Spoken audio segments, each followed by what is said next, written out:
Hi hello viewers, welcome back to my channel. ಇವತ್ತು ನಾನು ಮನೆಯಲ್ಲಿ ಮೆಹಂದಿ ಹೇರ್ ಮಾಸ್ಕ್ ಯಾವ ರೀತಿ ಮಾಡೋದು ಅನ್ನೋದನ್ನು ಹೇಳ್ಕೊಡ್ತಾ ಇದ್ದೀನಿ. ನೋಡಿ ಯಾವ ರೀತಿ ಕಲರ್ ಬಂದಿದೆ ಅಂತ. ನಾನಿಲ್ಲಿ ಫಸ್ಟು ಒಂದೆರಡು ಬೀಟ್ರೂಟ್ನ ತಗೊಂಡು ಚಿಕ್ಕ ಚಿಕ್ಕದಾಗಿ ಪೀಸ್ನ ಮಾಡ್ಕೊಂಡಿದ್ದೀನಿ. ಇದನ್ನು ಮಿಕ್ಸಿ ಜಾರಿಗೆ ಹಾಕಿ ಇದನ್ನು ನೀರನ್ನು ಸಪ್ರೇಟ್ ಮಾಡ್ಕೊಳ್ಳೋಣ. ನೀವು ನಮ್ಮ ಚಾನಲ್ಗೆ ಮೊದಲನೇ ಸಾರಿ ಭೇಟಿಯಾಗಿದ್ದರೆ ಪ್ಲೀಸ್ ನಮ್ಮ ಚಾನಲ್ಗೆ ಸಬ್ಸ್ಕ್ರೈಬ್ ಆಗಿ ಹಾಗೂ ಲೈಕ್ ಕೊಡೋದನ್ನು ಮರಿಬೇಡಿ. ನಾನಿಲ್ಲಿ ಮಿಕ್ಸಿ ಜಾರಿಗೆ ಹಾಕಿ ಇದರ ನೀರನ್ನು ಈ ರೀತಿ ಪೇಸ್ಟ್ ಮಾಡಿ ಒಂದು ಬಟ್ಟೆಗೆ ಹಾಕಿ ಇದರ ನೀರನ್ನು ಬೇರೆ ಮಾಡ್ತಾಯಿದ್ದೀನಿ.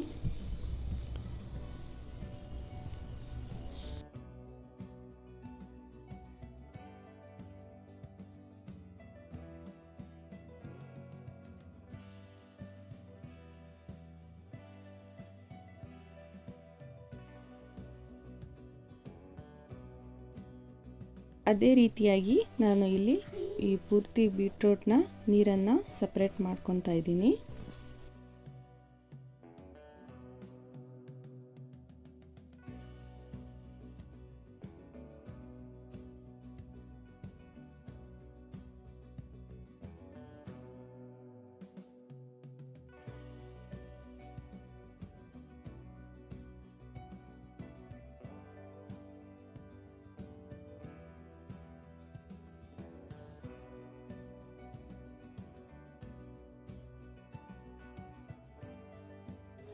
ನೋಡಿ ಈ 2 ಬೀಟ್ರೂಟಲ್ಲಿ ಎಷ್ಟು ನೀರು ಬಂದಿದೆ ಅಂತ. ನಾನು ಇದಕ್ಕೆ ಸ್ವಲ್ಪನೂ ಕೂಡ ನೀರು ಆ್ಯಡ್ ಮಾಡಿಲ್ಲ. ಹಾಗೆ ನಾನು ಇಲ್ಲಿ ನೆಕ್ಸ್ಟು ನಮಗೆ ಎಷ್ಟು ಮೆಹಂದಿ ಬೇಕೋ ಅಷ್ಟು ಮೆಹಂದಿ ಪೌಡರ್ನ ತಗೊಂಡು ನಾನಿಲ್ಲಿ ಪೇಸ್ಟ್ ಥರ ರೆಡಿ ಮಾಡ್ಕೊತಾ ಇದ್ದೀನಿ. ನೋಡಿ ಸ್ವಲ್ಪವಾಗಿ ಈ ಬೀಟ್ರೂಟ್ ನೀರನ್ನು ಹಾಕಿ ಗಂಟಿಲ್ಲದೆ ಚೆನ್ನಾಗಿ ಕಲಿಸ್ಕೋಬೇಕು. ಚೆನ್ನಾಗಿ ಪೇಸ್ಟ್ ಥರ ರೆಡಿ ಮಾಡ್ಕೋಬೇಕು. ನಾನು ಕೊಡೋ ಒಂದೊಂದು ಟಿಪ್ಸ್ನ ಫಾಲೋ ಮಾಡಿದರೆ ನೀವು ಪರ್ಫೆಕ್ಟಾಗಿ ಶೈನಿಯಾಗಿ ನಮ್ಮ ಕೂದಲು ಆಗುತ್ತೆ.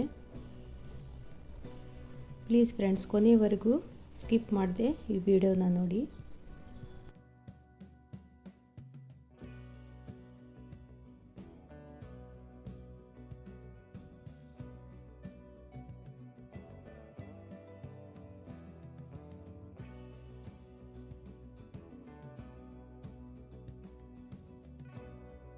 ನಾನಿಲ್ಲಿ ಸ್ವಲ್ಪ ಈ ರೀತಿಯಾಗಿ ಸ್ವಲ್ಪ ತೆಳುವಾಗಿನೂ ಅಲ್ಲ ಗಟ್ಟಿಯಾಗಿಲ್ಲ ಈ ರೀತಿ ಪೇಸ್ಟ್ನ ರೆಡಿ ಮಾಡ್ಕೊತಾ ಇದ್ದೀನಿ.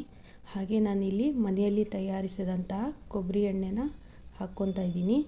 ವಿಡಿಯೋ ನಮ್ಮ ಚಾನಲಲ್ಲಿ ಇದೆ. ಮನೆಯಲ್ಲಿಯೇ ನಾನು ಕೊಬ್ಬರಿ ಎಣ್ಣೆನ ತಯಾರಿಸಿದ್ದೀನಿ. ಅದನ್ನು 2 ಸ್ಪೂನ್ ಹಾಕಿ ಕಲಿಸ್ತಾ ಇದ್ದೀನಿ. ಇದು ಒಂದು ಸ್ವಲ್ಪ 2ರಿಂದ 3 ತಾಸು ಹಾಗೆ ಬಿಟ್ಟರೆ ಇನ್ನೂ ಸ್ವಲ್ಪ ಕಲರ್ ಬರುತ್ತೆ ಈ ಮೆಹಂದಿ ಪೇಸ್ಟು. 2ರಿಂದ 3 ತಾಸು ಬಿಟ್ಟು ಚೆನ್ನಾಗಿ ತಲೆಗೆ ಲೇಯರ್ ಟು ಲೇಯರ್ ಹಚ್ಕೋಬೇಕು. ನೋಡಿ ನನ್ನ ಕೈ ಕೂಡ ಇವಾಗಲೇ ಕೆಂಪಾಗ್ತಾ ಇದೆ. ತಲೆಗೆ 4ರಿಂದ 5 ಅವರ್ ಬಿಟ್ಟು ತಲೆ ಸ್ನಾನ ಮಾಡಿದರೆ ತುಂಬಾ ಚೆನ್ನಾಗಿ ಕಾಣಿಸುತ್ತೆ. ಪ್ಲೀಸ್ ನಮ್ಮ ವಿಡಿಯೋ ನಿಮಗೆ ಇಷ್ಟ ಆದರೆ ಒಂದು ಲೈಕ್ ಕೊಡೋದನ್ನು ಮರಿಬೇಡಿ. ಹಾಗೆ ನಮ್ಮ ಚಾನಲ್ಗೆ ಸಬ್ಸ್ಕ್ರೈಬ್ ಆಗೋದನ್ನು ಮರಿಬೇಡಿ. ಸಿಗೋಣ ಮುಂದಿನ ವಿಡಿಯೋದಲ್ಲಿ. ಅಲ್ಲಿವರೆಗೂ ಬಾಯ್.